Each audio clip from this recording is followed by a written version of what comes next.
Du coup, maintenant, on va rentrer plus concrètement sur les projets.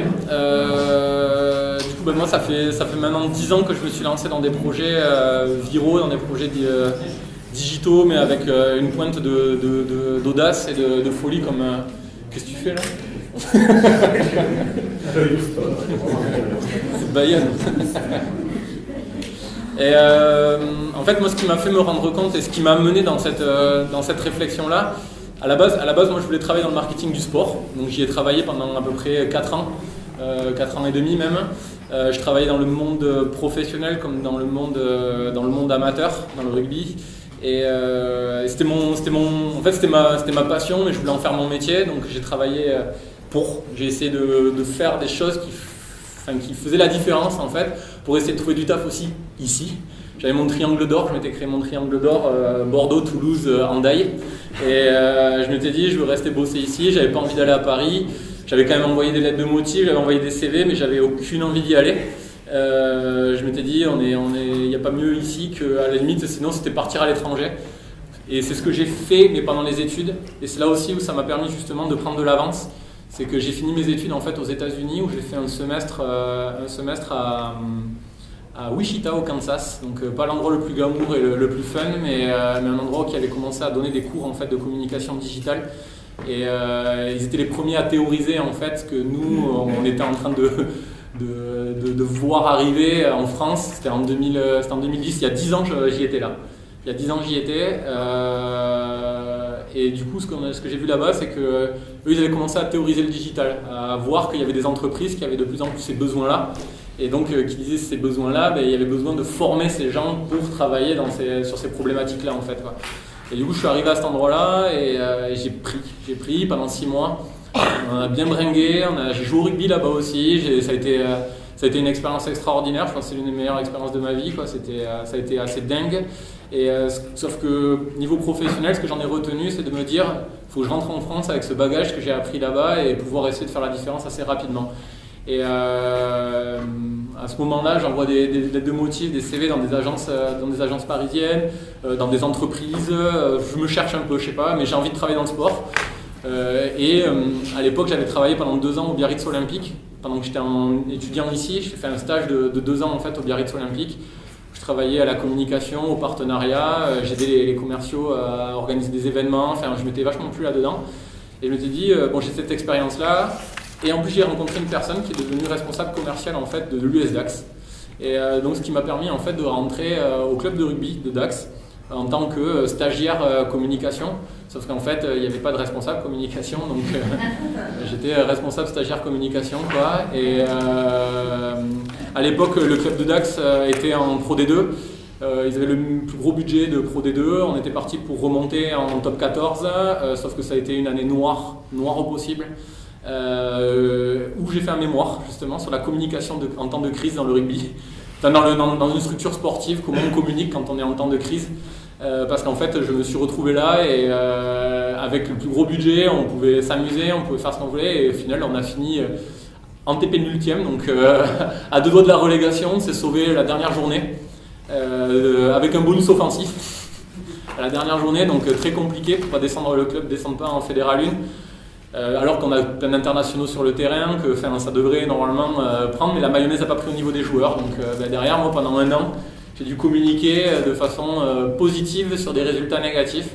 Et c'est ça qui m'a donné aussi l'idée de me dire qu'en fait, on ne pouvait pas rester sur une communication qui soit tout le temps autour du sportif. Si le sportif ne marche pas, il fallait raconter un imaginaire de marque à côté qui permette de justement donner un peu plus d'allant, raconter une autre histoire, qui permette aux gens de leur apporter, aux gens, aux supporters, quoi, de leur apporter un peu de bonheur, quoi, en fait, dans une année qui est chaotique, quoi.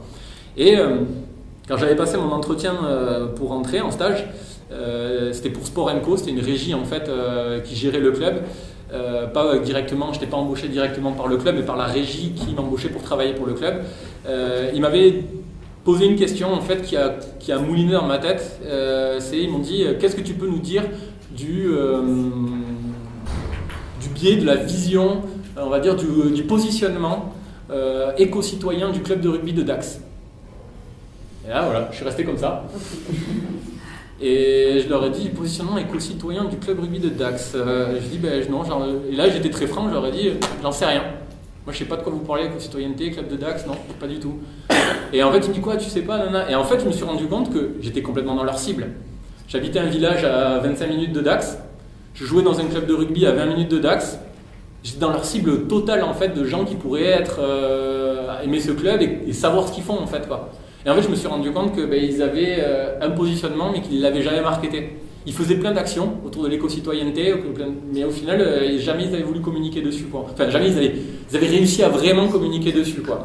Pourquoi ils faisaient ça? Parce que ce positionnement, qu'est-ce que ça leur permettait? D'attirer des partenaires et des sponsors qui en fait étaient des potentiels Veolia, des EDF, des gens qui potentiellement auraient eu envie de communiquer autour du club pour travailler sur leur image de marque à eux quoi.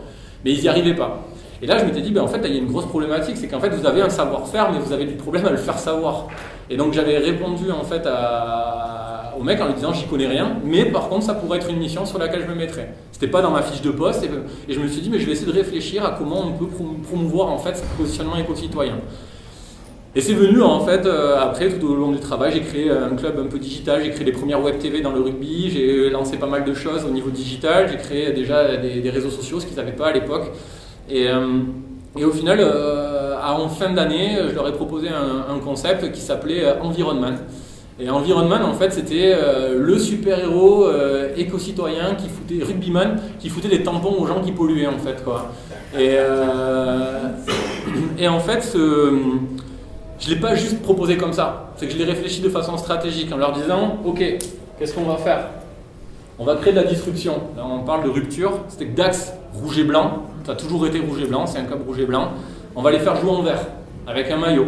Donc on a été voir l'équipementier, à l'époque c'était Adichatz, parce qu'il voulait créer tout un truc justement éco-citoyen autour de Dax et de travailler autour de son territoire, son environnement proche. Donc la marque Adichatz avait été équipementier du club. Et donc on avait créé un maillot vert fougère, avec le lancement d'un nouveau logo, US Dax, rugby par nature. Donc du coup, tout ça en fait rentrait dans vraiment une vraie politique en fait de travail d'éco-citoyenneté, autour de l'éco-citoyenneté, de l'image. Donc du coup j'ai proposé ça, on a travaillé cette image, ce maillot. Et derrière qu'est-ce qu'on a fait? On a fait des vidéos. Et ces vidéos, on a créé le vrai personnage Environman. Et maintenant j'en suis on va dire que c'était l'époque, c'était il y a 10 ans. Moi je commençais, j'étais stagiaire, j'avais 22 balais, voilà quoi. Je faisais mes trucs, je savais pas faire de graphisme, j'essayais quand on Photoshop ça. En fait, il était sur un rocher, sur un bunker. Je l'ai pris là et j'ai enlevé le rocher en dessous quoi, en fait. Quoi. Ça passe quand même. Quoi. Ça va? Qu'est-ce qu'en pense le directeur artistique du labo? Hein?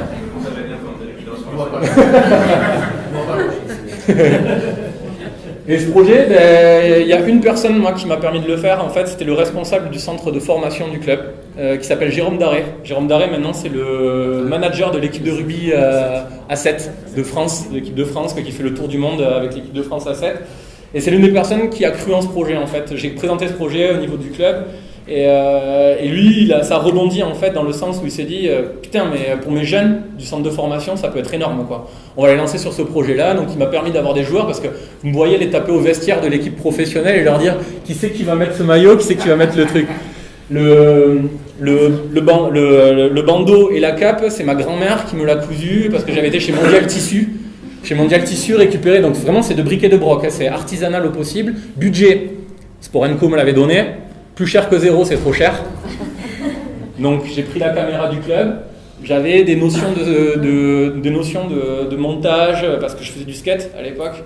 Et vu que je faisais pas mal de skate, je remercie encore mes parents. C'est les premiers. Ils m'avaient acheté une petite caméra. Et du coup, cette caméra m'a permis de faire des montages, d'apprendre un peu la scénarisation, la réflexion. Pas au niveau de Smog. Hein. Smog, c'est le top du top ici, mais pas. Mais bon, j'ai fait à l'arrache, j'ai fait mes petits trucs, vous irez les regarder, je mettrai le lien dans la vidéo que je filerai à Fred. Ça vaut ce que ça vaut, mais derrière, cette campagne en fait a été le premier buzz marketing dans le rugby.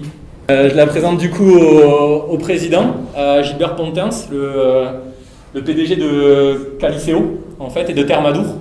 Et Gilbert Pontens lui me dit putain, c'est énorme, mets le logo de l'Aglo dessus parce qu'il faut que j'aille négocier un contrat avec eux dans 15 jours en fait, quoi, pour le partenariat avec la glo de la ville de Dax, quoi, en fait, quoi. Du coup, on a foutu le logo dessus, éco-citoyen, nanana. Ben, du coup, derrière, son contrat, il a signé parce qu'il savait que derrière, il a utilisé cette web série parce qu'il y a eu 3 épisodes. Il y a eu un à la plage des Landes, une dans la forêt des Landes et un pour revenir à Maurice Boyau au stade, quoi. Et du coup, cette campagne, on l'a lancée et derrière, ça a été un buzz. Ça a duré au final pas longtemps. Enfin, pas longtemps. C'est que je diffusais en fait en 3 jours les 3 épisodes. Pourquoi ? Parce qu'en fait, j'étais en stage. Et Dax voulait pas me négocier le CDI, CDD derrière, et moi je voulais pas le lancer si j'étais plus au club, quoi, en fait. Je voulais pas leur laisser ça, en fait. Et du coup je l'ai lancé en 3 jours. Ça c'est un peu dommage. J'aurais préféré en lancer une tous les mois pour qu'on fasse vivre un peu plus avec plus d'inertie. J'ai lancé en 3 jours, mais c'est pas grave, ça a buzzé. C'est parti sur tous les réseaux sociaux. On a eu un article sur le Rugby Ministère, un article sur Orange Rugby qui est le plus gros partenaire en fait du rugby. On a eu un article, une page entière dans le Sud-Ouest. Ça, c'est celle qui est plus personal branding pour moi, qui est arrivée plus tard. Mais un article dans la République des Pyrénées sur e-marketing.fr et une grande page dans La Tribune sur le green business, quoi. Donc, potentiellement, pour aller chercher des entreprises, pour valoriser le côté, regardez ce qu'on fait, les entreprises, venez et associez-vous à ça, quoi. Mais voilà, on voyait en fait à chaque fois quelqu'un qui arrivait, une voiture qui se garait dans la forêt, dans les Landes, quelque chose qui était vachement commun à l'époque, qui ouvrait son coffre, sortait un sac poubelle et le jetait en fait dans les décharges sauvages, quoi, des Landes. Et du coup, il faisait ça, il jetait. Et à ce moment-là, boum, Environnement arrivait, descendait de la colline et venait lui foutre un énorme plaquage, le foutait dans le coffre, et voilà. Ça, on l'a fait à la plage pareil, sauf que Jérôme Daré à l'époque était directeur du centre de formation. Les joueurs qu'on avait pris, il y avait eu de la casse en équipe première, et certains joueurs étaient des joueurs qui allaient jouer le week-end d'après le derby contre Mont-de-Marsan. Donc du coup, je faisais foutre des tampons à Pierre Chouinard, donc le pilier du centre de formation, à Alexandre Lacaze qui était titulaire le week-end suivant au centre avec l'US Dax au derby. Donc, je peux vous dire que on a fait 9 fois la prise et 9 fois je me suis fait engueuler par Jérôme Daré, mais bon au final j'ai bouffé avec Jérôme il y a 3 semaines là, sur Anglette et on en a encore plein de souvenirs. On a retrouvé les photos du tournage, on s'est régalé, quoi. Enfin, même lui il m'en reparle là encore. Mais voilà, sauf que ça en fait ça m'a permis de crédibiliser le fait que ça pouvait marcher. Qu'avec très peu de moyens, on pouvait créer quelque chose qui fonctionne et qui permette de créer une diffusion virale. Après ça, comme moi je venais de signer, ça faisait 1 an, j'avais signé au club de rugby à Pérorade, et à Pérorade, en fait, le président du club, qui était le mécène du club, qui n'est pas du tout Monsanto, qui est Sikig, une marque qui fait le plus gros producteur et exportateur de kiwi en fait de France, Julien Pédeluc. Était président du club et en fait moi ça faisait 2-3 mois que je m'arrêtais des fois le vendredi avant d'aller à l'entraînement et je discutais avec les présidents du club, en fait, de mon club dans lequel je jouais là, et je leur donnais des petits conseils pour essayer de développer le club, pour essayer de passer à une autre échelle, quoi. Et du coup au bout d'un moment ça s'est transformé en proposition d'embauche, en fait. Ils m'ont dit bon, est-ce que t'as pas envie de venir ici? Et je fais ouais au début je sais que ça a été des questionnements parce que mon père en est témoin, passer du monde professionnel au monde amateur dans un petit club de Fédéral 2 d'un budget de 200 000 euros, c'était un petit peu compliqué, mais bon, le jour où ça a changé, c'est parce qu'ils m'ont dit on te file les clés du camion, quoi. Et donc bon, moi j'ai apprécié ça, quoi. J'ai apprécié qu'on me fasse confiance et qu'on me dise vas-y. Et moi je leur ai amené toute une stratégie, je ne vous la présenterai pas, mais ça fait partir de mes cours de marketing digital du sport, où je leur ai présenté toute une stratégie sur comment développer un club de rugby qui n'a pas de visibilité, dans un club de rugby qui va derrière attirer des partenaires plutôt que d'aller les chercher, quoi. Je suis parti à Pérorade, j'ai monté un projet, j'ai monté le projet du club, j'ai monté des newsletters, toute l'inbound marketing en fait. Toute une stratégie, je ne savais pas ce que c'était encore l'inbound marketing, mais j'avais cette intuition que si on créait du contenu qui permettait d'intégrer des marques dedans, les marques elles viendraient plus facilement en fait. Et il achetait encore plus de budget. Je créais des web-séries en fait dans lesquelles les scénarios je les écrivais et je mettais les partenaires dedans. Mais on rentrait vraiment dans la réflexion. Le partenaire, il n'arrivait pas comme ça par hasard, quoi. Et du coup, ça crée à chaque fois la presse, le Sud-Ouest en reparlait, le Rugby Ministère en parlait. Et après, du coup, les partenaires me contactaient pour écrire des scénarios pour eux, en fait. Et derrière, ce qui s'est passé, c'est que je leur ai dit j'ai un plus gros projet à vous présenter. Je leur ai dit juste ça. Je dis j'ai juste besoin de 10 joueurs un matin. Avant d'aller, on devait jouer l'après-midi en fait, ça s'appelle ça les décrassages, c'est horrible, parce qu'au final on a plus de crampes l'après-midi qu'autre chose. Romain, je pense que tu sais de quoi je parle. Et sauf que là, j'ai fait croire qu'il y avait un décrassage à 10 joueurs. Je leur avais rien dit avant. Et je les ai fait venir sur le terrain. Je leur ai dit, on va tourner un spot de communication pour le club, en fait, quoi. Et sauf que les joueurs, en fait, je les ai filmés un par un en les mettant dans des situations de match, comme si on faisait une touche. Sauf qu'à chaque fois, je faisais un gros plan sur un joueur. Et une semaine après, en fait, j'ai fait un montage. Et ce montage, en fait, j'aurais présenté la vidéo et je leur ai expliqué que j'allais les vendre aux enchères, en fait, quoi. Et je leur avais rien dit avant. Et donc là, ça a été surprenant, quoi. Mais je leur ai dit, je vais vous vendre aux enchères pour la bonne cause. On va faire un projet, en fait, pour les Restos du Cœur. Parce que, en fait, j'avais cette idée en tête. Et 3 semaines avant, en fait, j'avais les Restos du Cœur j'étais devant la télé. Et il y avait l'appel à la générosité nationale qui avait été lancé par le directeur président des Restos du Cœur, en fait. Et je m'étais dit, putain, si on met les Restos du Cœur dans ce projet, d'une, ça va les aider, mais nous, ça va nous permettre aussi de créer de la visibilité autour de ce projet-là, quoi. Du coup, j'ai pris contact avec l'antenne des Landes. Enfin, ça a été un processus assez long. Ça, vous voyez, c'est l'affiche, c'est moi qui l'ai faite. Sur PowerPoint. Non, mais vraiment, ouais, moi, je suis pas graphiste, je le dis, je sais pas faire, à part la vidéo un petit peu, mais vraiment, non, c'est pas mon métier. Mais du coup, par exemple, j'avais pris en photo le ciel bleu pour que je rajoute le ciel en haut. C'est pas le vrai ciel, quoi. En bas, de la pelouse, j'avais pris en photo de la pelouse et je l'avais rajouté en bas parce que la photo, au bout d'un moment, elle est finie, quoi. Voilà, enfin, c'est pour vous dire, ce projet, c'est un projet, on a comptabilisé à peu près derrière, c'est un projet à peu près entre 1400 et 2000 euros d'investissement. Après, il y avait mon salaire aussi, mais à l'époque, je ne coûtais pas très cher. Et du coup, on a créé ce concept, offrez-vous un joueur pour 3 heures. On a créé tous les contenus. Et moi, ce que j'avais fait, en fait, c'est que j'ai gardé tous mes contacts de relations presse d'avant, quand j'étais à l'USDAX, dans le rugby. Et quand j'ai lancé le projet, en fait, le 8 mars, le jour de la femme, à la fin de la vidéo, je mettais petits travaux, tâches ménagères et plus si affinité. C'était le petit truc comme ça, parce que oui, pendant 3 mois, on m'a appelé le plus gros proxénète des Landes. Quoi. Mais, j'avais bien veillé que par contre, ils aient plus de 18 ans. Mais au final, pourquoi je les vendais?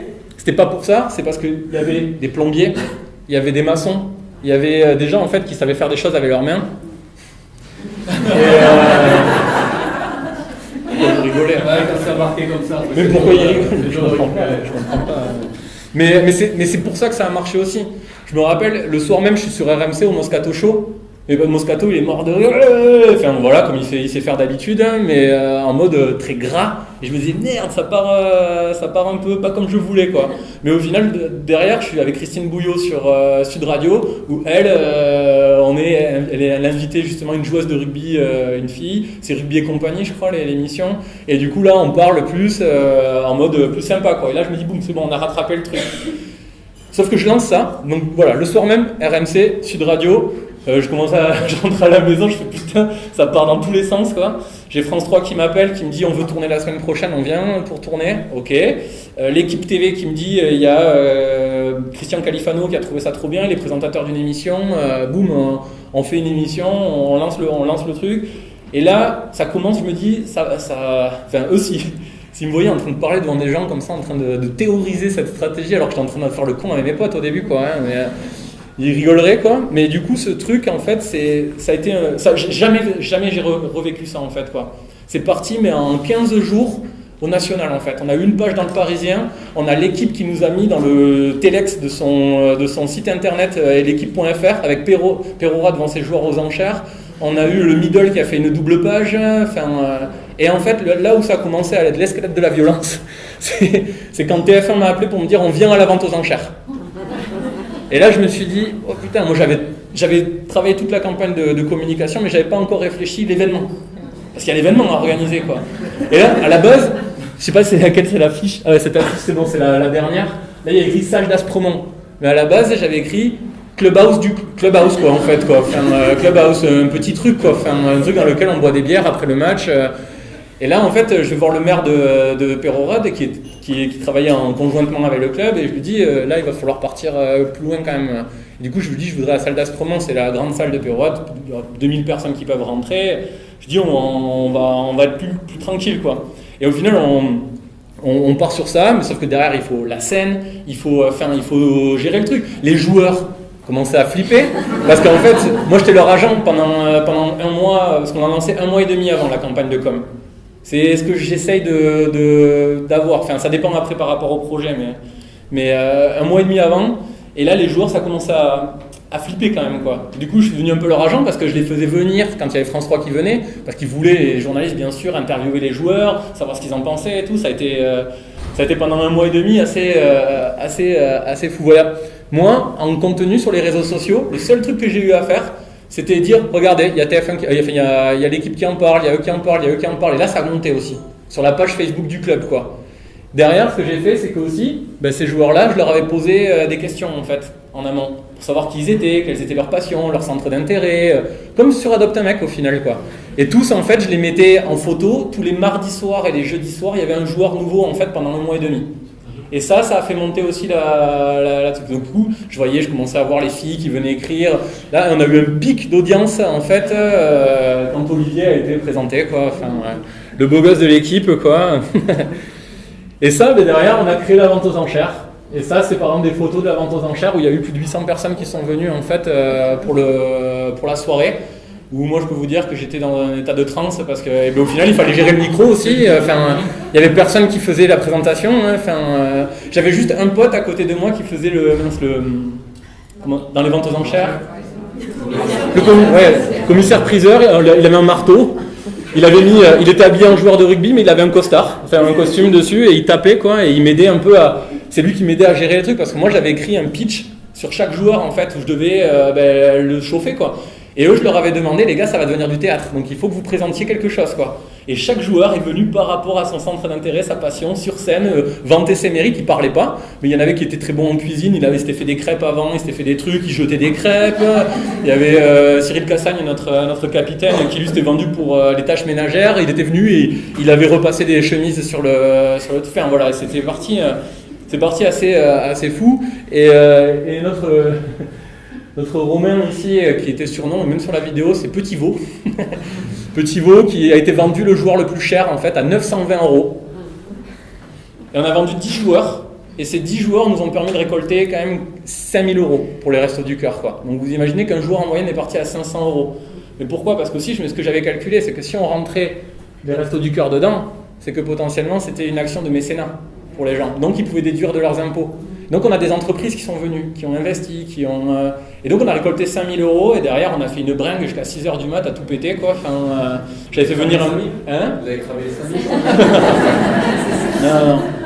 Non, on a fait un chèque, j'avais tout prévu, on avait fait un faux chèque immense qu'on a remis à l'antenne des Landes des Restos du Cœur. Ça a été franchement dingue, c'était dingue. Et le lendemain matin, je me rappelle, t'es venu me chercher et t'es venu me ramener 2 heures après, j'avais pas dormi quasi quoi, parce que M6, j'avais vendu. TF1 ils sont venus, ah oui il y a M6 qui est venu à la soirée aussi, ça a été complètement fou. Donc j'avais TF1 et M6 dans la même soirée, moi j'avais un micro TF1, un micro M6 pour présenter aussi quoi. Et c'était la pression quand même quoi. Les joueurs, c'était un jour de derby, Bayern-Biarritz. Les joueurs m'avaient dit on va au match et on revient. Ouais. Non, je les ai enfermés dans la maison d'un pote qui était vendu aux enchères. Et sauf que je leur avais dit que de la bière. Vous avez le droit de boire que de la bière parce que le soir, il va falloir gérer. Sauf que ces connards m'avaient caché des bouteilles d'alcool fort. Ils se sont mis une caisse, ils sont arrivés dans la salle, ils chantaient et tout. Je me suis dit, oh putain. Ils rentrent dans les vestiaires, je leur demande d'aller se changer. Ils rentrent dans les vestiaires. Quand ils sont sortis ils rentrent dans les vestiaires, je leur dis allez vous changer, il y a TF1 qui me fait est-ce qu'on peut aller filmer, je fais oui mais bon allez-y quoi. TF1 ils y vont et là j'ai TF1 qui revient, le mec qui me dit bon c'est bon on se casse, il n'y a rien à faire ici et tout, je fais quoi qu'est-ce qu'il y a et tout, il me dit les mecs ils sont à poil en train de nous prendre la caméra, se filmer et tout ça quoi. Donc là là moi TF1 qui se barre, je pars direct en courant, je leur ai foutu un saxo pour que ça calme, voilà quoi. Et du coup, après, tout le monde, ça a géré, mais pour vous donner aussi la gestion un peu derrière, quoi. Et voilà, mais ce projet-là a permis d'avoir TF1, M6, l'équipe TV, France 2, France 3, d'avoir une double page le jour même dans le Sud-Ouest, à louer, rugbyman pris à débattre, une double page dans le Middle, une page entière dans le Sud-Ouest le lendemain, une page dans le Parisien, Et derrière d'avoir, voilà, comme je vous le disais, le Telex, ça avec Mourinho à côté pour le Classico Real Madrid-Barcelone, énorme. Et nous on était à côté, les mecs ils étaient fous, ils faisaient des imprimes écran dans tous les sens, quoi. Le rugby mystère, parce que déjà à l'époque c'était déjà le média du rugby, on a eu le Figaro, et ça c'est encore plus énorme. Parce que moi ce que j'avais prévu, c'était pour faire la post-communication, parce que là on a parlé que de pré-communication. Il y a eu l'événement qui a fait la com, mais bon, à l'époque, les gens n'étaient pas... C'était 2012, on ne partageait pas tout, il n'y avait pas Instagram, il n'y avait pas... Enfin, donc je m'étais dit, il faut assurer la post-communication. La semaine avant que l'événement se fasse, j'ai tourné en fait une vidéo où j'ai fait raconter aux joueurs ce qui s'était passé en fait, sous format amandonné. Je ne sais pas si vous connaissiez, à l'époque, Canal+ avait créé une chronique qui s'appelait Amandonné, où un joueur racontait la connerie qu'il avait fait dans la semaine, en fait, dans le week-end, et c'était devenu quelque chose dans le rugby qui était ultra reconnu. Du coup, ce que j'ai fait, c'est que j'ai fait raconter aux joueurs, à un moment donné, on a été vendu aux enchères, quoi. Et j'ai fait raconter en fait tout le process, tout le truc jusqu'à la fin, où moi, le lendemain de l'événement, j'étais juste me filmer pour dire on a récolté 4 645 € pour les Restos du Cœur, pour clouer la vidéo, faire la fin du montage, et l'envoyer aux médias dès le lendemain en fait, quoi, pour que tout soit prêt. Un peu comme le gâteau basque avec le fameux ours, quoi, qu'il faut prévoir. Et du coup, ça c'est fou parce que j'envoie ça à des gens qui avaient pris contact avec nous avant, ceux qui avaient fait la pré-communication. Et en fait, j'ai le rédac chef de l'équipe qui m'appelle et qui me dit « Putain, énorme ce que vous avez fait, vous êtes en ligne sur l'équipe.fr, quoi. » Je fais quoi? Et là, je me connecte et en fait, ouais, on est sur la première page ici dans le Telex, amandonné par Perorad, et avec la vidéo que je venais d'envoyer sur les réseaux qui est sur l'équipe.fr, quoi, et qui prend un boom, et qui est du coup la com qui a permis de communiquer encore pendant 1 mois et demi derrière, quoi. Et voilà comment ça s'est fait avec Europe 1 aussi, c'était énorme parce qu'avec Guillaume Garrigue, c'était son dernier jour chez Europe 1, qui est maintenant le présentateur de Jour de rugby. Et qui au final, parce qu'on se connaît, on a échangé depuis, je suis monté à Canal+, voir tout grâce à lui. Et du coup, il me dit, j'y repense toujours à ce putain d'interview parce que c'était samedi matin sur Europe 1, donc heure de grande écoute, quoi. Et il me dit, tu racontais que tu vendais des joueurs aux enchères. Enfin, voilà, derrière ça m'a permis de gagner le prix que je vous ai de la PACOM en fait, en 2012. Face à des agences de communication. Moi je suis monté avec le club de rugby de Perorad. Et du coup c'était assez marrant parce qu'il y avait pas mal d'agences dans le public qui étaient des agences qui m'avaient jamais répondu quand à l'époque je rentrais des États-Unis et cherchais un stage, quoi. Et là je venais gagner le prix face à eux, face à des TBWA, des St. John, des McCann, des trucs comme ça qui sont des agences qui font rêver. Et moi je montais avec Perorad Sport Rugby, voilà. Donc c'était assez marrant. Mais ça m'a permis en fait de revenir, d'avoir une discussion avec mon père à l'époque qui m'a permis de switcher un peu, où il m'a demandé c'est quoi ton rêve, et je lui ai dit mon rêve ce serait d'avoir une agence de communication sur la côte basque. Et c'était en 2012, donc en rentrant de Bordeaux, et au final on y est arrivé. Donc ça a mis quand même un peu de temps maintenant pour se développer, mais derrière voilà, il y a eu pas mal d'embûches, il y a eu pas mal de projets qui n'ont jamais vu le jour, d'autres qui ont vu le jour, comme celui-là, qui est celui qui m'a fait passer, on va dire, là j'étais encore à Perorad, j'étais salarié de Perorad. Et du coup, ce que je me suis dit, c'est qu'il fallait que je switch en fait vers la création de boîtes. Donc j'avais été mis au début auto-entrepreneur. En fait, j'ai signé un projet avec la Fédération nationale des médecins radiologues derrière, qui avait entendu parler du projet Viral. Là, autre ambiance. Là, je me suis dit, bon, en fait, ouais, ça, on va pas que rigoler, quoi. Enfin, il va falloir devenir un peu sérieux. J'ai présenté le projet à Paris. Le projet leur a plu. Ils avaient une problématique, en fait, de négociation face à l'État.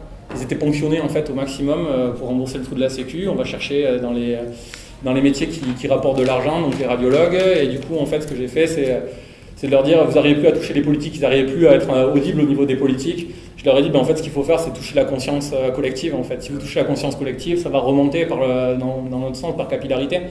Et du coup, j'avais imaginé cette campagne radio illogique. Et du coup, le slogan, c'est votre besoin, un diagnostic radio, notre nécessité, une valorisation logique.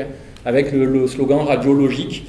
Donc, avec une campagne d'affichage, des vidéos. C'est le plus gros tournage que j'ai jamais fait. On était une cinquantaine sur le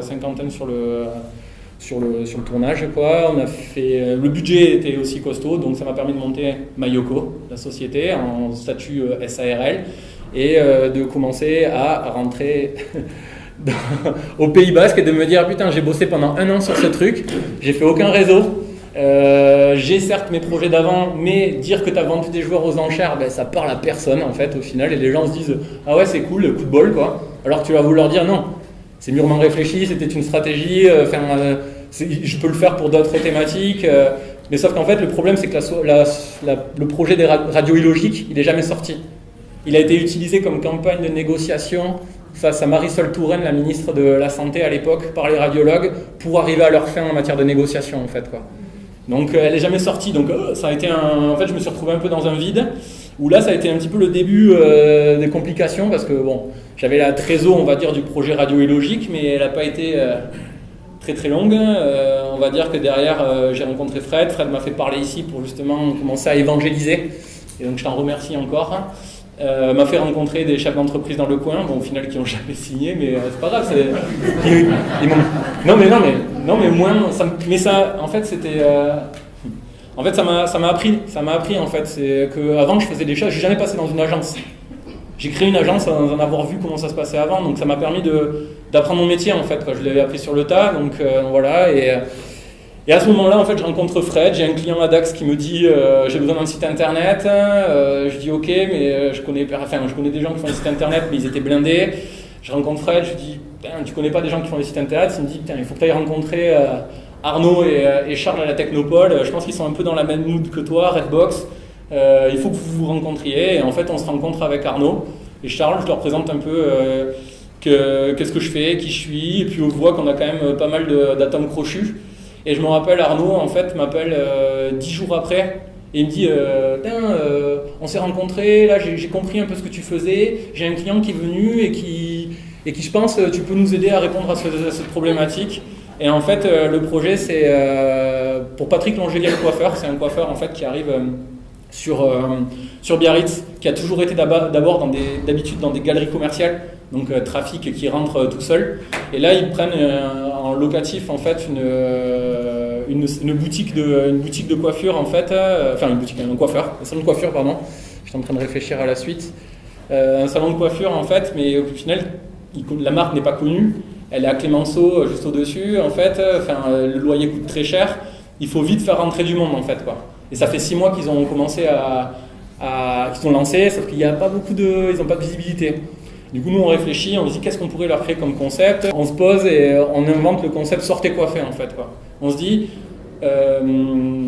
la plus grosse problématique qu'a un salon de coiffure pour faire de la communication, c'était venu d'une réflexion même de ma copine Lilou, qui m'avait dit mais en même temps un salon de coiffure c'est comme un parfum. Elle me dit, elle est sociologue, hein. Et elle m'a dit le parfum, tu changes de parfum que quand t'en sens un qui est meilleur que le tien, qui sent meilleur que le tien, ou parce que t'en as marre du tien. Et elle me dit les salons de coiffure c'est pareil en fait, tu changes de coiffeur quand t'as quelqu'un qui te parle tu vas tester un salon de coiffure qui est meilleur que celui que t'as, parce que d'habitude c'est la confiance quoi, c'est que tu sais où tu vas, c'est un coiffeur quoi. Et je me dis putain, et donc en fait il faudrait faire rentrer des gens dedans qui voient le concept, parce qu'il avait des concepts un peu différents à l'époque, ça s'appelait les fast coiffes. C'est-à-dire qu'en 15 minutes le matin, vous veniez vous faire coiffer pour être belle la journée, pour un événement, pour des choses comme ça. Et du coup, on va jouer sur cette différenciation, ce service qu'ils ont différent, ce produit, et on va le faire savoir en fait. Et du coup, ce qu'on a créé, c'est Sortez coiffé. On avait ouvert le salon de coiffure en fait pendant 3 week-ends au mois de juin, les soirs, de 21h en fait à 23h. Où on proposait en fait aux filles de la Côte Basque, aux femmes de la Côte Basque, de venir se faire coiffer entre copines en fait, parce qu'on avait créé un site internet qui permettait de pouvoir s'inscrire à 4 en fait, grâce à Redbox et grâce au site internet, la charte graphique made by Arnaud Viac. Et donc du coup on a créé ce concept là, et ce concept là en fait je crois qu'en 1 semaine tout était rempli quoi en fait. On a rempli parce que c'était gratuit, hein, c'était gratos. C'était vous arriviez, et en plus dedans, il y avait cocktail, un petit cocktail prévu, il y avait des tapas, il y avait des showrooms de marques locales. Pourquoi des showrooms de marques locales? Parce qu'en fait, ils n'avaient pas de communauté. Exactement. Du gagnant-gagnant. On va chercher une marque, la faire venir dans votre événement, pour qu'au final, elle relaie votre message. Et si elle relaie votre message, pourquoi on a choisi cette marque? Parce que cette marque, elle est légitime et sa communauté est très proche de votre marque. Vous voyez ce que je veux dire? C'est travailler par viralité justement. C'est pour ça buzz marketing, quoi. Et du coup, on a monté ce projet. Vous voyez, j'avais le meilleur rôle. J'allais faire un Mister Cocktail en fait tous les soirs de 21h à 23h. Les filles venaient se faire coiffer. Pourquoi ça a été énorme? Parce que derrière, toutes les filles sortaient ultra bien coiffées, PLV. Parce que, désolé, mais c'est le cas. Hein. C'est de la PLV pour nous parce qu'elles sortaient. Il y avait à peu près, il y avait 52 filles qui sortaient tous les soirs, qui allaient dans les bars parce qu'on avait créé des partenariats. Sortaient coiffés nos partenaires. On avait l'Arnois, on avait le bar de la plage qui venait de se lancer à ce moment-là, c'est son premier week-end. Et en fait, ce qu'on a fait, c'est qu'on a créé des petits bracelets. Tous les soirs, il y avait un bracelet différent avec une couleur différente. Et les filles avaient droit à des cocktails gratos dans tous les bars en fait, partenaires de Biarritz. Donc voilà, pour ça aussi, on l'a rempli assez facilement, quoi. Mais derrière, ce que ça permettait, c'est que déjà, nous, on avait une grosse campagne de communication. C'était un budget de com, il était entre 25 000 euros, je crois, un truc comme ça. Du coup, on savait que les contenus allaient être bons, qu'il y avait toute la capacité à le gérer. Et du coup, les partenaires potentiels, on leur pitchait le projet et nous disaient « Ok, nous, on va réserver des cocktails, on va préparer des cocktails. Dès que les filles elles arrivent, on leur sert, quoi. » Parce que pour eux aussi, ça faisait du flux féminin. Moi, j'ai des potes qui me demandaient « C'est quoi les bars ce soir, quoi ?» Eh oui. Le plus grand fonctionnaire. Ben ouais. Moi, je sais que et donc il y avait les bars et Carré Coste. Entrée gratuite au Carré Coste et cocktail au Carré Coste. Donc quand même pas mal la soirée, quoi. Et du coup, pareil. Pourquoi Freddy Schaeffer, le patron du Carré Coste, quand je pitch le projet, il me dit banco? Parce qu'il sait qu'il y a potentiellement de la cible féminine qui va venir. Si on fait une grosse campagne de communication, il y a les mecs qui vont venir aussi, quoi, en fait. Quoi. Mais voilà, mais en fait, ce qu'il faut que vous réfléchissiez dans vos campagnes de communication, et c'est pour ça que je vais aller assez vite là-dessus, c'est que réfléchissez aux gagnants-gagnants, en fait. Quoi. Réfléchissez à qui vous allez aider avec votre campagne de communication, mais cette marque-là va vous aider potentiellement, créer des co-branding, créer des choses. Allez au-delà de... Comme nous au labo, quoi. Le labo, c'est ça, c'est qu'on s'est dit, voilà, tout seul on va plus vite et ensemble on va plus loin, quoi, en fait. Quoi. Il faut réfléchir de façon collective, quoi. Je l'ai calé.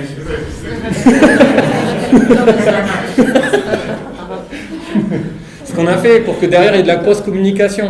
Post-communication, ça, chaque fille qui passait dans le salon, on la prenait en photo, vous avez trouvé le concept de la prendre en photo dans le miroir. Ce que ça faisait, c'est qu'on la prenait de face, mais aussi de dos avec sa coiffure. Toutes les filles, derrière, on avait tous les adresses mail, ça aussi c'était énorme parce que le site internet d'inscription permettait de créer de la data. Et derrière, ce que ça a fait, c'est que toutes ces filles, on leur envoyait derrière, dans le début de semaine, une photo d'elles, bien coiffée, truc en la remerciant, en lui disant qu'elle avait passé un très bon moment et tout ça avec ses filles. Qu'est-ce qu'elle faisait? La photo, elle l'a partagée sur Instagram, elle l'a partagée sur Facebook, en remerciant Patrick Longevial, le coiffeur. Ben voilà, on l'a fait aussi le week-end où il y avait les Casetas. Au Casetas, les filles arrivaient avec les coiffures, enfin voilà quoi, c'était... tout ça participait à faire qu'on a invité des... Là, on n'a pas payé, on a invité des influenceuses. Sophie Serrani, c'est une journaliste d'Anglette Sud-Ouest. Du coup, elle devait venir. Bon, au final, elle n'est pas venue. Elle nous a foutu un peu le bordel parce qu'elle a écrit un article. Et voilà, le bad buzz, c'est qu'elle a écrit un article sur le fait qu'on coupait les cheveux. Quelle fille va, avant d'aller en soirée, se faire couper les cheveux comme ça, en 15 minutes? Non, ça a été... Donc, comment? Ouais, les filles audacieuses, ouais. Fallait arriver... Parce qu'en fait, le truc, c'est la problématique, c'est ce que je disais, moi. Et il y avait des copines, j'avais invité des copines à ce genre de soirée et je leur avais dit prenez le créneau de 20h, de 20h à 20h15 parce que vous arrivez, vous profitez un peu du moment, vous vous faites coiffer et après vous allez faire la tournée des bars parce que vous, voilà, tranquille. Alors que celles qui arrivaient à 22h45, potentiellement elles avaient dû couler avant donc il fallait faire attention si on coupait les cheveux, quoi. Et du coup, voilà, mais même un jeu concours derrière. Et ce qu'on a fait, c'est qu'on s'est dit, putain, on a bloqué je crois que c'était en 10 jours. En 10 jours, tout était blindé. On s'est dit, c'est pas possible, on va créer de la frustration, quoi. Et du coup, on a fait des bracelets pour les copines, pour 2 copines de la fille qui venait dedans, en fait. Donc, la fille qui venait et qui ne pouvait pas venir avec ses copines parce qu'elle n'a pas eu le temps de s'inscrire, elle sortait du salon, on lui donnait 2 bracelets de plus et elle le donnait à ses copines et elle sortait avec ses copines. Donc, les filles partaient quand même avec un truc, sortez coiffées, Patrick Longevial, le coiffeur.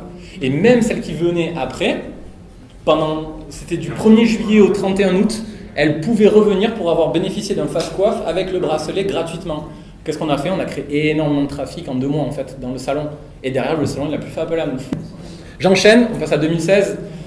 Ouais, on va enchaîner. Ça, c'est une web TV qu'on a créée en fait pour Plancha Tonio, une marque des Landes qui est numéro 1 en fait au niveau des ventes de plancha alu. Leur image de marque, pas trop d'image de marque, peu de développement sur les réseaux sociaux. Du coup, ce qu'on a fait, c'est qu'on a créé une web TV en fait avec des chefs connus, Sébastien Gravé, Christian Letchebest, Thierry Berthelier, et on a apporté de la crédibilité à leur marque en fait via les chefs. Et on a créé des web TV qu'on diffusait tous les 15 jours. On diffusait une recette. Et on a créé la première web TV de plancha en fait, quoi. Où on apprenait des recettes à la plancha. Sous le même mode que Tasty, c'était au moment où Tasty arrivait, j'avais senti la tendance arriver des États-Unis et je me suis dit, il faut qu'on le mette en place, quoi. Et derrière, on avait des newsletters. Ce qu'on a fait, c'est qu'au final, augmentation de 200% du nombre de fans sur Facebook et on a augmentation de 340% du nombre de visites sur le site internet et de 123% du bénéfice de la boutique en ligne par rapport à l'année précédente.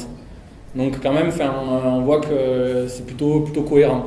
Ce que j'ai fait, quand on parlait de la presse, ou les influenceurs et tout, là je savais qu'on avait des tournages qui étaient plutôt sympas, plutôt cool. J'ai invité en fait les journalistes de Sud-Ouest à venir sur un tournage. Du coup on a eu une page entière et derrière ça s'est enchaîné sur carrément TF1. TF1 qui a fait un reportage sur Plancha Tonio et qui nous a fait exploser aussi les ventes sur la boutique, quoi. Hop. Une rentrée bien tartinée, c'est un projet, un événement qu'on a organisé aussi avec le labo, où on a créé en fait pour la maison Francis Mio tout un concept autour de la gourmandise. Ils avaient du mal à se faire connaître au Pays Basque, très connus dans le Béarn, parce que ils viennent de là. Ils sont champions du monde de confiture, c'est une marque quand même assez haut de gamme. Et du coup, ce qu'on a organisé, c'est on a organisé un événement tourné autour de la gourmandise pour les enfants, gratos, un dimanche à Saint-Jean-de-Luz, parce qu'ils ont une boutique à Saint-Jean-de-Luz. On a lancé ce concept. Comment on a fait la communication de ce concept? Des influenceurs, mais aussi toujours la bonne recette. On a invité Janvier. Qu'est-ce qu'on a fait avec Janvier?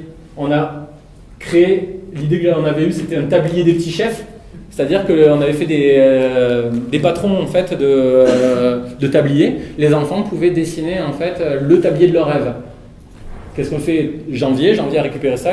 Le directeur artistique de la maison Janvier a fait gagner le vrai tablier. Ils l'ont fait pour l'enfant qui avait fait le plus beau dessin en fait, quoi. Du coup ça on a communiqué dessus, on a vachement qu'est-ce qu'on a? Il y avait la Toyboard qui venait d'être Prix Lépine, on a fait venir Cabanac, toutes ces marques locales qui ont dans leur communauté en fait des mamans qui sont abonnées à leur page et qui vont potentiellement faire venir des gamins. Le matin, le midi, on ne sait pas combien de personnes on va avoir, il n'y a pas d'inscription, c'est gratuit, c'est porte ouverte, quoi. On se dit putain, j'espère qu'on en aura 150 au moins parce que pour le client il soit content, quoi, avec tout ce qu'on a fait. Au final on a eu 650 personnes, on s'est fait défoncer. Je peux vous dire que dans le truc, c'était dans la salle, le bruit c'était l'enfer, quoi. C'était l'enfer. Mais par contre il y a 650 personnes qui sont passées. Ce qu'on a fait derrière, toujours pareil, petite photo avec les gamins. Chaque gamin qui passait, en fait, on lui faisait une petite photo sur un fond vert dans lequel on intégrait la marque. Qu'est-ce qu'on a fait derrière? On a envoyé un mail aux mamans, parce que tous ceux qui passaient sur le studio photo devaient laisser leur adresse mail. Derrière, on a envoyé des petites photos en remerciant, avec une petite vidéo merci les petits chefs, qui était une vidéo récapitulative de la journée qu'on avait produite. Derrière, ce qu'on en a fait de ça, on a été encore plus loin. On a créé en fait un pot de confiture avec on avait récupéré le prénom des enfants. On a créé en fait le pot de confiture avec le prénom du petit Paul par exemple. Et qu'est-ce qu'on a dit à la maman? Quand on lui a envoyé la photo, on lui a dit venez le chercher en boutique. Et qu'est-ce qu'on a fait avec ça? Les gens sont venus en boutique, ils viennent récupérer un pot gratos et ils achètent à côté. Voilà, c'est des trucs malins, des fois c'est du bon sens en fait. Il faut essayer de réfléchir à comment capitaliser en fait sur votre buzz, quoi. Aviron Bayonnais, comment on fait un buzz? Je speed, t'inquiète. Je sais pas, vous avez le temps un peu ou pas? Non, là sur l'aviron tu peux prendre du temps. Ah ouais. Non, il arrive sur la ville, ça va, c'est pas où elle est. Non, elle est pas là. Je la vois pas. Mais l'aviron remonté en top 14 2016-2017. On peut utiliser dans le monde. avec Arnaud, on se pose sur... ça s'appelle la conception-rédaction, c'est-à-dire qu'on réfléchit au concept et on essaie de le rédiger, de voir... ils voulaient une campagne d'affichage, en fait, pour la remonter en top 14 sur les abonnements, la campagne d'abonnement. Et ils nous disent il faut qu'il y ait de l'émotion autour, il faut qu'on soit plus qu'un club, le Mesking Club de Barcelone. Enfin, c'était un peu le brief de Géraldine. Et nous, on se pose, on réfléchit et on se dit comment on peut essayer de caler ça. Et du coup, on se dit... Biarritz Pro D2, Bayonne top 14. Allez, on met Jean Daugé au centre du Pays Basque et on fait venir en fait tous les gens, même du sud des Landes, même du Béarn pour faire chier un peu la section paloise, même du côté espagnol en fait, qui viennent en fait à Bayonne. Pourquoi ils viennent à Bayonne ? Bien plus qu'un stade, le territoire de vos émotions en fait. Parce qu'à Bayonne, on y vit vraiment une émotion quand on va au stade, quand on vit quelque chose de différent. Et derrière, c'est même, ils l'avaient pas acheté. Ça, ils ne l'avaient pas acheté. C'est que c'est devenu le slogan bien plus qu'un club, un territoire. Quoi. Ils l'ont mis à toutes les sauces. Putain de merde. mais du coup, voilà, c'est parti de ce concept-là. C'est pour montrer un peu comment on l'a fait en brouillon. C'est comme ça qu'on l'avait présenté. Mais sauf que parce qu'on n'avait pas poussé aussi loin, quoi. Et derrière, on l'a vendu comme ça. Sauf qu'à ce moment-là, en fait, on vient avec deux idées. La deuxième campagne, c'est la campagne audacieuse. C'est celle où on s'est dit, celle-là, s'ils la prennent, ils sont audacieux. Et celle-là, en fait, on arrivait en campagne politique. On arrivait sur une campagne politique où, justement, c'était le lancement de la campagne. C'était fin de printemps, début d'été 2016. Du coup, ça y est, je crois que Macron venait d'annoncer, ou je crois qu'il a attendu un petit peu, mais bref, c'était le lancement de la campagne politique. Il y avait deux campagnes politiques à ce moment-là. Il y avait aussi la campagne politique de la FFR. Il y avait Camus contre Laporte. Et c'était, nous, je me suis dit, putain, il faut qu'on s'immisce là-dedans et qu'on raconte une histoire. Pourquoi ? J'ai fait le même pitch que j'avais vécu à Dax, en fait. Je leur ai dit, vous montez en top 14, et pourtant j'étais face à Alex, donc le DG, et je lui ai dit, vous allez prendre des branlées, quoi. Désolé, mais vous n'allez pas... Enfin, c'est pas possible, on voit l'effectif que vous avez. Donc il faut le pitcher, ça, quand même, quoi. Leur dire, vous allez vous faire démonter, il va falloir raconter autre chose à côté. Il faut raconter un imaginaire, comme on l'avait fait avec Environnement, qui va faire qu'au final, les gens vont pas se bloquer sur le sportif, quoi. Et au final, qu'est-ce qu'on peut faire, quoi ? Je dis, il y a la campagne présidentielle qui va jusqu'au printemps de l'année prochaine. Donc comment on peut raconter une histoire autour, quoi ? Donc on est arrivé, nous, avec Potioka président. On s'est dit, on va créer une campagne de communication autour de Potioka. C'est le seul sur qui on ne peut pas taper à l'aviron. Les joueurs, ils font une connerie, le lendemain, ils sont défoncés. Potioka, c'est leur putain de facteur clé de succès, quoi, en fait, quoi. Et tu peux rien lui reprocher, tu peux rien lui dire, les enfants l'aiment, il faut qu'on mise là-dessus, quoi. Et donc on fait Potioka, on arrive avec Potioka président, avec le slogan Bye Aldougou, Yes We Can. Parce qu'avec Obama et tout ça aussi, quoi, c'était plutôt cohérent. Parce que le Yes We Can, message d'espoir. Pour dire aux gens, on va y arriver. Et du coup, on arrive avec ça, on le présente. À la base, on l'avait présenté comme ça, sauf que là, on nous a dit, attention, il fait un peu trop mafieux. Ouais, vous ne trouvez pas ? C'est vrai, hein ? Ouais. Et du coup, il est devenu un peu plus gentil, en fait, quoi. Et ça, on a travaillé avec une autre illustratrice, Marlène, avec qui on a bossé. Et justement, avec le Potioka président. Et au final, d'une campagne à la base, qui devait être une campagne d'abonnement, ou voire campagne d'affichage pour tous les matchs, parce que vous avez vu, on avait essayé de le décliner. On voyait bien Potioka à l'aéroport à Biarritz sortir d'un avion en mode président, faire un truc comme ça. On avait plein de trucs qui étaient assez... on voulait le faire même... faire tourner autour du terrain à Jean Daugé quand il y avait encore la piste en voiture, en campagne électorale. Il y avait des trucs, on pouvait s'amuser, quoi. Sauf que au final, c'est parti d'abord d'un t-shirt qui a été fait pour les fêtes de Bayonne, au final, qui a été un gros carton au niveau des ventes, quoi. On nous a fait rajouter des fêtes, que je voulais pas, parce que c'était le hashtag Potioka président, c'est pas Potioka président des fêtes, enfin trop long, trop compliqué, mais quand vous commencez à arriver dans ces réflexions-là, c'est là que vous vous dites, ça pue. Et ça a pué, parce qu'au final, on a sorti ça, on l'a vendu, hein, on a tout vendu. Et ils ont acheté, mais ils n'ont jamais utilisé. Parce qu'après, je connais aussi, je sais comment ça se passe dans les clubs, c'est qu'après tu rentres dans la machine du début de saison, tu rentres dans le truc et en fait tu es la tête dans le guidon, tu penses au match d'après et tu penses pas à juste relever le museau et te dire putain, on pourrait utiliser ça pour travailler ça tout au long de l'année et tout. Parce que moi on avait imaginé, commencé à imaginer des lois. On inventait des lois sur le rugby, des lois sur... c'était parti en n'importe quoi, je me rappelle, mais c'était cohérent, quoi. On pouvait s'amuser. Je pense qu'à chaque fois qu'on faisait un truc, Boucherie Ovalie ou le rugby mystère, ils relançaient, quoi. Et on voulait s'amuser autour de ça. Et sauf qu'au final, ils ont pris une autre campagne qui a été faite. Voilà, bon, après, c'est juste que c'est dommage parce que c'est resté à l'état d'embryon. On a fait le t-shirt et basta, quoi. Derrière, et encore le t-shirt, c'est parce que je me rappelle, j'ai dû mouliner pour que ça sorte, quoi. Mais bon, voilà. Ça, on va pouvoir passer. On passe au gâteau basque. J'ai bientôt fini. Ça va? Ça va ou pas? Ouais. Moi, je commence à être en hypo. En fait, comment ça se passe avec BAB2 depuis maintenant 3 ans? C'est qu'ils nous disent, en fait, dans l'année, toutes les animations qu'on veut faire, comment vous pouvez apporter votre patte en innovation et en réflexion audacieuse autour des événements qu'on veut organiser, quoi. Et l'année d'avant, donc, ils nous disent, là, on a Lego Star Wars, on va faire une animation. Je dis, ok, on va faire une animation. Et je parle avec Arnaud et je lui fais, putain, on va l'envoyer dans l'espace, quoi. Et on va envoyer un truc dans l'espace. Arnaud me dit, mais quoi, on va envoyer un truc dans l'espace. On bataille, je vais leur présenter le concept. Ils trouvent ça excellent, ils trouvent ça complètement fou, mais ils me disent, ok, vas-y, prends contact avec déjà les marques, Star Wars, donc Disney, tout ça. Là, on voit que c'est pas possible, que les licences, c'est trop coûteux, c'est impossible.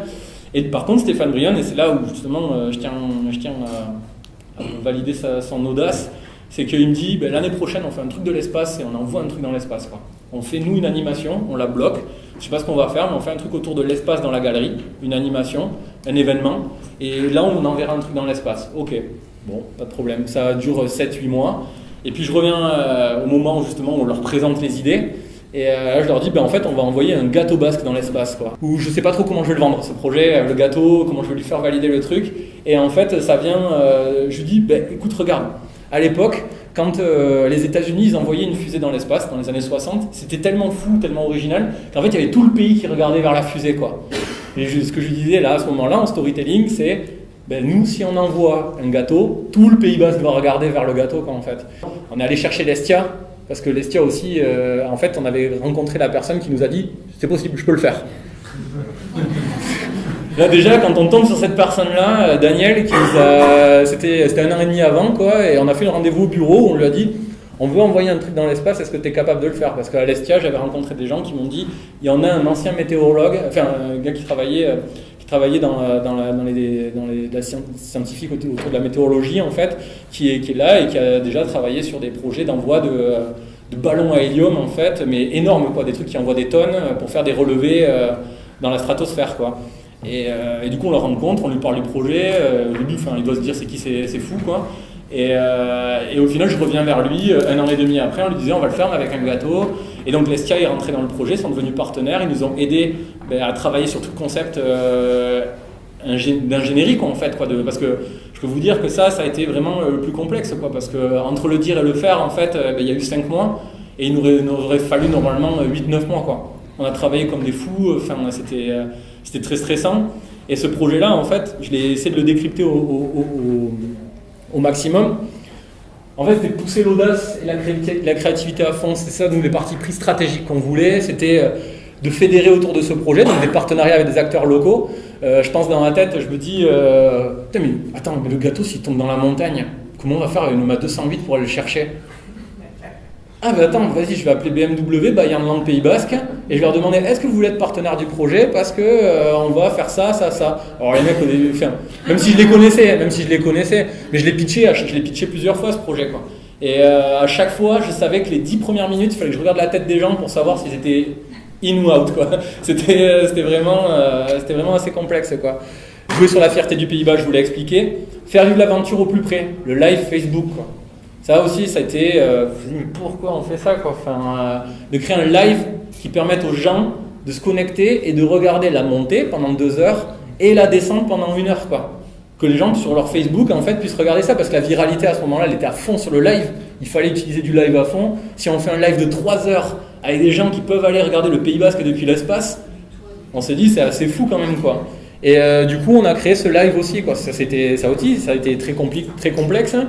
Construire et maîtriser le message délivré auprès des médias, prendre de la hauteur et utiliser le message rassembleur, c'est ce qu'on a dit. C'est dire à BAB2, step back, laissez les autres un peu avant et vous après, c'est bon. Derrière les concepts créatifs, on a créé une charte graphique qui était complètement inspirée de l'univers spatial, quoi. Vous le voyez, le gâteau il est là, on lui avait mis des petites fusées. On a rajouté, ça ne se voit pas, mais dans les affiches, Il y a la constellation de la cerise, de la croix basque, du piment, des spelettes. Enfin, on voulait quelque chose qui ait quand même une authenticité et que ça soit pas un truc trop science-fiction, trop film de science-fiction et tout. On voulait qu'il y ait le côté authentique et culturel qui sorte, quoi. On a le Space Cake basque, quoi. Et la Shine, notre petite mascotte. Pardon. Donc, Je cherche la vidéo, tu vois. Ouais. Et on a mis en place le live justement avec de la gamification dessus. Comment on a fait de la gamification? C'est qu'on a demandé aux gens, voilà, on envoie le gâteau, commentez en dessous et dites-nous où est-ce qu'il va tomber, où est-ce que vous pensez qu'il va tomber. Et du coup, on a eu des milliers de commentaires de gens qui tentaient de savoir où est-ce que ça allait tomber, quoi. Et on avait un bon d'achat derrière à BAB2 à gagner. Et du coup, le fait que les gens commentent, qu'est-ce que ça a fait? Ça a créé de la viralité, ça a créé de la portée. Et du coup, il y avait 100 000 personnes à un moment qui étaient devant le live, quoi. Donc la régie justement qui nous permettait sur place de pouvoir le gérer. Associer les partenaires au maximum ça a été un défi créatif aussi pour nous, parce qu'on s'est dit que tous les partenaires, il fallait qu'ils aient un retour sur visibilité, que ça soit gagnant-gagnant pour eux aussi, quoi. Du coup, ce qu'on a fait, c'est que on avait les 4x4 Bayern et on les avait customisés avec la charte graphique du gâteau basque. Pendant 2 jours, on roulait un putain de X5 et en mini, même pour aller chercher le gâteau et tout ça, c'était assez marrant. Avec 64, on a fait une édition limitée de t-shirts pour que justement eux aussi ils puissent bénéficier de la visibilité. Et on a fait gagner, on a fait des t-shirts à faire gagner. On a organisé une dégustation le jour J par Eguskia, qui était notre partenaire producteur du gâteau basque. En fait, c'est l'association de promotion du gâteau basque de qualité en fait. Parce qu'on avait choisi, on s'était dit, eux c'est une petite asso aussi, ça pourrait être cool qu'on les mette en valeur, quoi. Enfin, c'est aussi ce bénéfice-là. Qu'est-ce qu'on a fait? Ah oui, on a fait des motion design pour chaque... Est-ce que celui-là il était... Ouais. Chaque partenaire... Ah, il se lance pas? Ah si. Chaque partenaire avait un petit motion design qui mettait sa marque en valeur, en fait, qu'on a balancé sur les réseaux sociaux. Ça c'était BMW, Bayern, un petit feu qui arrive dans l'espace, la voiture qui passe, avec la Shai toujours, qui s'amusait. Des petits trucs comme ça. Et ça, après, derrière, on remerciait nos partenaires, en fait. Désolé, ça va un peu lentement. Merci à notre membre d'équipage, quoi. Pour qu'ils puissent l'exploiter après derrière. Parce que ça valorisait le projet en soi, en fait, quoi. C'était vraiment gagnant-gagnant. Du coup, derrière, on a fait même du newsjacking.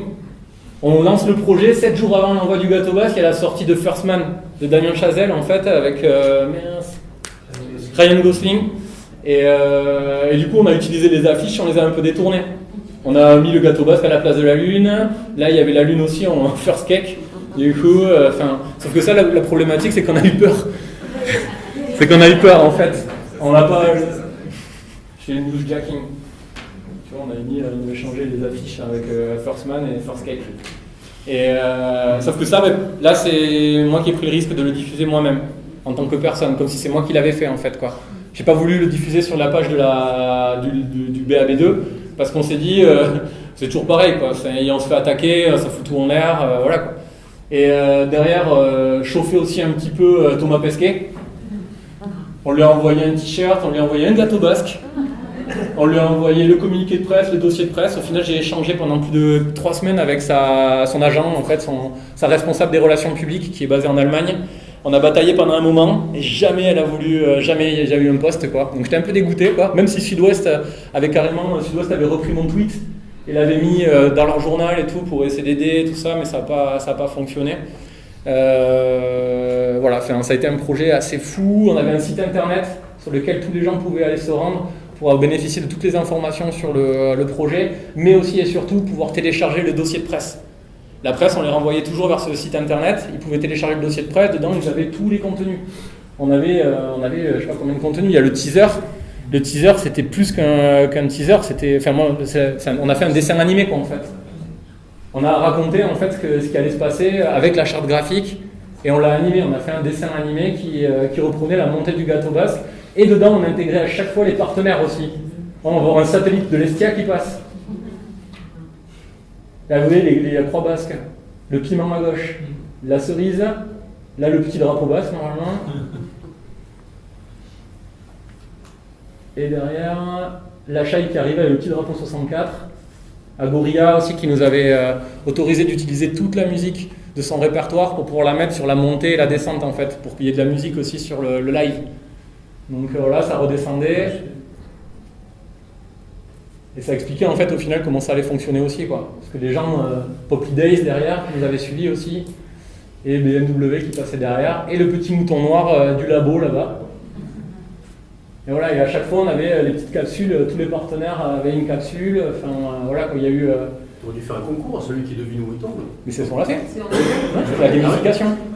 Je l'ai expliqué, putain, t'étais où? T'étais sur la Lune. Sur la Lune. Non, on l'a fait, ouais, mais c'est ce que je disais, au niveau de la portée du live, ça a été énorme, quoi. Et derrière justement, ça aussi, ça on a beaucoup travaillé là-dessus, c'est qu'on voulait la portée pédagogique aussi, qu'on explique aux gens, les enfants se posaient 10 000 questions, comment on fait, chaque fois que j'avais tout le temps les mêmes questions. Et du coup, en fait, quand on faisait ça dans le kit média, pour le dossier de presse, on expliquait en fait comment ça se passait vraiment, quoi. En fait, on était à 39 km quand même, quoi, à un moment. Et 39 km, c'est 4 fois la hauteur d'un avion de ligne, quoi. Et du coup, on a récupéré des images de ça. On expliquait, ça monte ici, ça pète, et ça redescend en rajoutant la rune. Et qu'est-ce qu'on mettait? On mettait aussi toujours les partenaires en dessous, quoi. Et ça, c'était du contenu qui permettait à chaque fois de valoriser le projet. Comment était conçue la nacelle, les principales données de vol, quoi. Tout ce genre de choses, quoi. Dire qu'il expliquait qu'il a été congelé 2 fois, enfin, ce genre de trucs qu'on nous posait à chaque fois. Est-ce qu'on peut le manger en revenant? Non. On a travaillé pendant 2 mois et demi sur le projet, donc de juin à août, et on a eu l'autorisation en août. Et ça, c'était, enfin, je me rappelle, je rentrais des fois à Puyo dans mon village. Je disais à mon père, je dis putain de merde, on a toujours pas l'autorisation. On a toujours pas l'autorisation, quoi. Enfin, sauf que moi, j'avais fait travailler tout le monde, quoi. Il y avait 30 personnes qui travaillaient sur le projet. Et moi, j'étais au milieu. Donc sauf que même les process de l'ingénierie, c'est moi qui devais décider. Mais sauf que parce qu'au final, l'ingénieur, et c'est vrai, il avait raison. On était dans un processus d'ingénierie, donc il me disait, voilà les différents scénarios, voilà les probabilités. Lequel tu choisis? Ben, celui-là, parce que c'est celui qui est le plus probable. Je me dis, t'as pas le droit de me regarder comme ça, parce qu'au final il fallait faire un choix. Il me disait non, mais c'est à toi de prendre la décision. Il y a plein de choses auxquelles on ne pense pas, c'est la météo. Le jour J, si on envoie le truc, la météo, il y avait. Ouais, non, mais il y avait du vent, c'était le bordel. Franchement, ça a été le bordel. Moi j'étais comme ça. Quand je vous dis que j'étais en hypo, c'est parce que j'avais pas dormi de la nuit et que je courais dans tous les sens, j'avais la presse à gérer, et j'en pouvais plus, quoi. J'en pouvais vraiment plus. Et le truc qui était encore plus fou, c'est que Stéphane Brionne me dit au siège national de Carrefour à Paris, il y a un écran géant et tous les salariés vont regarder le live, quoi. Et là, tu te dis, ah ouais, là ça a pris quand même des proportions où au final on peut pas se foirer, quoi. On peut pas se foirer. Et la plus grosse peur qu'on avait, c'est que le truc décolle et qu'au bout de 20 mètres, poum, ça pète. Là, t'aurais su rebondir, non? Hein? T'aurais su rebondir. C'était prévu et... On n'aurait pas pu. On n'aurait pas pu. C'était impossible. On en avait on était déjà en retard complet lors de l'envoi. On avait fait des phases de test. On avait fait 2 tests avant. Ah ouais. Le premier test, la caméra marche pas, on n'a pas d'image. Et le deuxième test, on se dit c'est celui-là et voilà, quoi. Sauf que, imaginez-vous moi quand j'envoie le premier test et que j'ai rendez-vous déjà. On l'envoie c'était un vendredi. On le retrouve dans les Landes à Jetmo. On le retrouve, on met 4 heures pour le retrouver dans le maïs, quoi. Parce qu'il est tombé en plein milieu d'un champ de maïs, quoi. Et en fait, dedans, il y avait des trackers GPS, il y avait vraiment tout ce qu'il fallait pour le retrouver, mais il fallait le retrouver, quoi. Et on a mis 4 heures, la nuit était en train de tomber, je dis, ah, putain, non, c'est pas possible. On récupère les trucs, on s'arrête au premier bar pour sortir les GoPro, regarder les vidéos, les images. Et là, on voit qu'en fait, ça a filmé que les 30 premières secondes, d'accord. Parce qu'en fait, on avait tellement peur qu'il fasse trop froid en haut que les GoPro, en fait, on avait peur qu'elles aient froid et du coup qu'elles aient soit une durée de batterie limitée, soit qu'elles coupent. Ben en fait, non, il a fait trop chaud. Ce jour où on l'envoie en septembre, je crois qu'il fait au soleil, il fait plus de 30 degrés. Et en fait, le jour où on l'envoie, ben, on a fermé trop tôt la capsule avec tous les trucs dedans. Et les GoPro, elles sont passées à plus de... Combien c'était 47 degrés, je crois, un truc comme ça. Dedans, il a fait plus de 47 degrés, mais au-dessus de 47 degrés, elle coupe les GoPro. Et en fait, ça filme à l'arrache, on voit mes pieds, parce que personne ne voulait prendre la responsabilité de l'envoyer, donc c'était moi qui le tenais au dernier moment, quoi. Et le parachute se lâchait, et du coup, il fallait attendre 2 secondes que ça tire, et lâcher pour que ça parte, quoi, en fait. Et du coup, on voit mes pieds, Ça part, on est là, on est content, oh, t'entends des cris, et au final, boum, ça coupe. C'est qu'à la base, on avait prévu 3 tests avant, et en fait, on a pu en faire 2. La météo, c'était un peu dégueulasse. On a eu le seul jour où il faisait beau, même s'il y avait du vent. Et moi, j'avais à côté Daniel, l'ingénieur, donc quelqu'un qui est brillantissime, là, qui me disait « Mathieu, tu ne peux pas proposer un truc comme ça en disant une date précise. Oui, mais ça, c'est de l'événementiel, je peux pas, c'est de la com, quoi. » Et le plan d'action com, il a commencé, en fait, en campagne sur une conférence où tu n'étais pas. C'est quand tu m'avais laissé faire le marketing du remarquable à l'Anasia, au tremplin digital. Et en fait, là, j'ai pris un risque, c'est de présenter le projet avant qu'il ait lieu. Je me suis dit, dans la salle, on n'aura que des gens du digital, potentiellement des early ambassadeurs, comme des early adopters, des premiers gens qui vont acheter votre produit. En fait, là, j'avais des gens qui allaient pouvoir colporter le message. Du coup, je les ai fait rentrer, et ça, tu l'as pas su. Je leur ai interdit de rentrer avec leur téléphone portable dans la salle. Tu te rappelles ? Il y en a peut-être qui étaient, là. J'étais là. Mais ça aussi, mais rien que ça, en fait, c'était une idée qu'on a eue 2 jours avant, en se disant on va prévoir un bac, des sacs à congélation, avec vous mettez votre nom dessus, parce qu'on veut pas qu'il y ait des fuites qui sortent, quoi, en fait, avant de lancer le buzz. Et du coup, on a obligé les gens, rien que le fait d'obliger les gens à laisser leur téléphone, oulala, ça fait créer un trouble. Mais on a créé un trouble qui a fait qu'il y a plus de gens qui sont venus dans la conférence, quoi. Et au final, derrière, les gens, on les a rentrés déjà dans un imaginaire. Attention, c'est un projet secret et tout. Et ça m'a permis de tester le projet, de voir. J'avais la capsule, elle était sous un drap, on l'a sortie. Et voilà, et ça a lancé en fait le 21 septembre. Et après 3 octobre, on a lancé le projet. Voilà, ça c'est un plan d'action très réduit. Je voulais qu'il rentre sur une page. Donc, je crois qu'il va en faire 7 ou 8, quoi. Parce qu'il y a tous les petits trucs au milieu, quoi. Mais voilà les retours, quoi. On a eu Télématin, le 1245 d'M6. Les RMC, Combini, même un reportage de l'INA. L'INA a fait un reportage sur les réseaux sociaux, c'était pourquoi on voyait un gâteau basque dans l'espace, et donc ils ont expliqué qu'il y avait déjà des Basques qui avaient été dans l'espace, sur la station de Mir et tout ça, ils ont fait tout un truc, mais c'est énorme, quoi. Et donc ils ont utilisé des images d'archives, et donc ils ont promu notre projet, quoi. Donc voilà, la une, au final, les 12 coups de midi de Jean-Luc Reichmann, où la question était qu'est-ce qui a été envoyé au Pays Basque dans l'espace, la matinale de LCI. Je vous ai mis un lien, il y a tous les retours médias en fait qui sont là. On a même eu des caricatures du Verdier. Premier article international, El Garo Basco. On a franchi la frontière. Et on a eu 2 pages, une première page pour teaser et une page pour raconter ce qui s'était passé. 400 personnes sur le lieu. Cette photo, je l'adore. Il n'y a pas une personne qui vous paraît différente. Tout le monde est en train de regarder en haut. Mais là, c'est ma mère, en fait. Elle est tellement fière de moi qu'elle est encore en train de me filmer, quoi.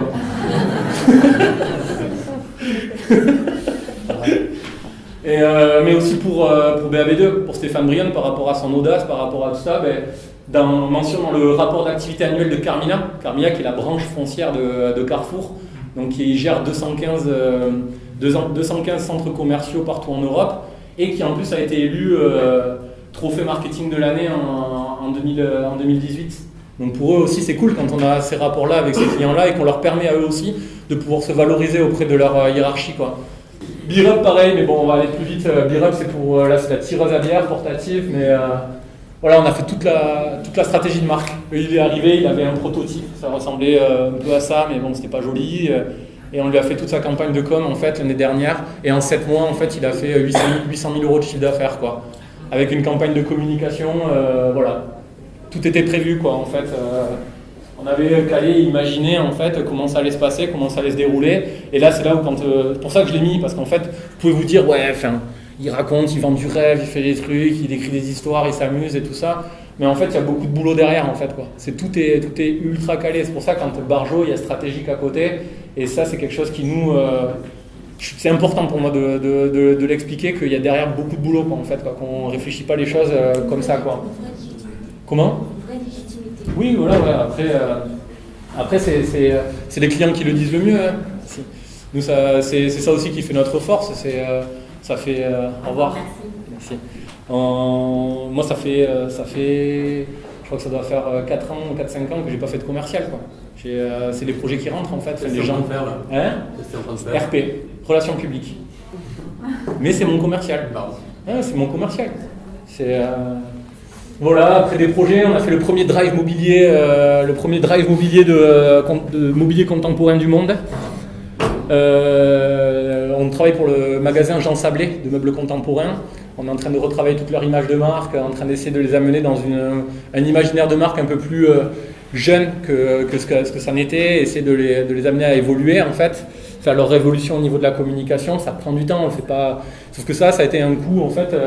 Ils fêtaient leurs 40 ans et il y a Slavy, donc Mercedes, Smart et tout ça qui les contactent en disant potentiellement il y a beaucoup de cohérence et de co-branding possible entre Smart, la voiture Smart, et le magasin Jean Sablé. Donc est-ce qu'on pourrait, à la base, c'était la question, est-ce qu'on pourrait mettre une Smart dans votre magasin, comme si c'était un meuble, voilà.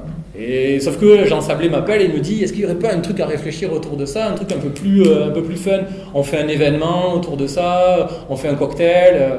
Je dis ouais, mais ils ont déjà fait ça pour d'autres voitures, ils ont déjà fait ça pour plein d'autres projets. Et en fait, un matin, je suis en train de me doucher et je me dis, bah attends, si la Smart elle rentre dans le magasin, c'est qu'on peut rouler dans le magasin, quoi. Et du coup, je suis parti direct au magasin, j'ai été regarder, j'avais les dimensions d'une Smart et je me suis dit, putain, ça rentre, quoi. Elle rentre. Et du coup, on venait de lancer en plus, c'est ça qui était cool, c'est que quand je vous dis l'alignement des planètes, on venait de lancer la nouvelle image de marque et la nouvelle signature de Jean Sablé qui était distinguer votre mobilier. Et on s'est dit, si on distingue mobilier, si on change mobilier par mobilité, au final on est complètement cohérent en co-branding, quoi. Et du coup on a fait cette petite vidéo justement où on a tout fait, c'est Karine, notre associé au labo, qui reçoit un petit message de Philippe, son mec, qui lui dit on a gagné un contrat, j'invite les collègues à manger ce soir, on sera 7. Elle regarde la table, elle dit 7 ça passe pas.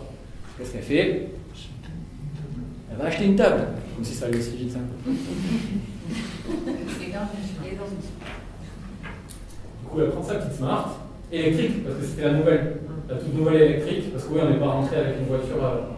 Et là, au lieu d'arriver se garer, hop, elle rentre. Et hop, la table de ses frères. Oui. Elle la passe au drive, qui est le vrai comptoir du magasin. Elle achète. On rentre la table dans le coffre. Elle ne rentre pas du tout. Et la table, par contre, elle est parfaite comme une Smart, elle peut passer partout et en plus derrière, elle peut permettre de pouvoir rouler. Et voilà. Et nous, on a fait un petit repas avec l'agence, tranquille. Elle joue son mari, des trucs à raconter. Merci pour le. Mais voilà, et on a fait ça. On a fait cette petite vidéo et c'était le concept, c'est ça, le premier drive de mobilier contemporain, quoi. Et donc Jean Sablé, avec sa nouvelle signature, distinguez votre mobilier, Smart qui arrive et qui change mobilité. Voilà. Générateur et diffuseur d'audace.